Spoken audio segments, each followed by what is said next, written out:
A special thank you to each of our subscribers who make this channel possible. Here's today's story.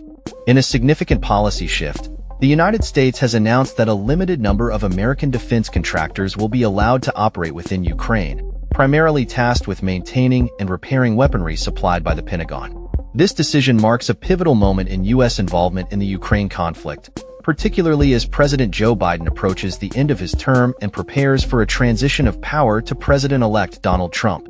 Since Russia's full-scale invasion of Ukraine in February 2022, the U.S. has been a staunch ally of Ukraine, committing over $60 billion in security aid. However, until now, U.S. military contractors have been prohibited from working directly in Ukraine due to concerns about escalating tensions with Russia. The Biden administration's recent decision reflects a recognition of the urgent need to ensure that Ukrainian forces have access to the necessary technical expertise to maintain advanced military equipment, including F-16 fighter jets and Patriot air defense systems. Officials have emphasized that the contractors will be stationed far from the front lines and will not engage in any combat operations. This move is intended to expedite the repair process for crucial military assets, which has become increasingly difficult as the complexity of the systems provided to Ukraine has grown. Many pieces of equipment are currently out of commission, hindering their effective use in the ongoing conflict.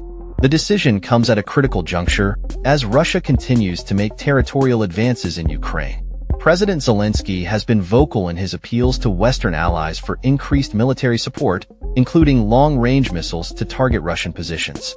The U.S. contractors' presence is expected to bolster Ukraine's military capabilities at a time when the situation on the ground remains precarious. As the Biden administration rushes to finalize the deployment of these contractors, there are concerns about the sustainability of this policy shift once Trump assumes office on January 20th.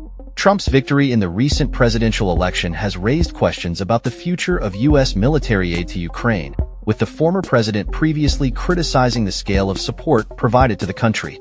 In the lead-up to his inauguration, Trump has signaled a desire for a swift resolution to the conflict, though he has not articulated a clear strategy for achieving this. The Biden administration is reportedly working to deliver an additional $6 billion in military aid to Ukraine before Trump's inauguration, fearing that a shift in leadership might result in a reduction or halt of support for Kyiv. As the situation develops, the presence of U.S. defense contractors in Ukraine could prove to be a crucial factor in maintaining the operational readiness of Ukrainian forces. The contractors will be responsible for their own safety while working in the country, and their expertise will be essential in ensuring that advanced weaponry remains functional and effective in the face of ongoing Russian aggression. The implications of this policy change extend beyond immediate military assistance. It signals a broader commitment by the Biden administration to support Ukraine in its fight against Russian aggression, even as the political landscape in the U.S. prepares for a significant shift. As President Zelensky continues to advocate for increased military support from the West, the presence of U.S. contractors could serve as a vital link in the ongoing defense efforts of Ukraine. In summary, the U.S. decision to allow defense contractors to operate in Ukraine represents a strategic move to enhance the operational capabilities of Ukrainian forces at a critical moment in the conflict. With the transition of power on the horizon, the coming months will be pivotal for U.S.-Ukraine relations and the overall trajectory of the conflict with Russia. That's all for this story. We upload videos every day covering many different subjects, so hit that subscribe button to stay informed.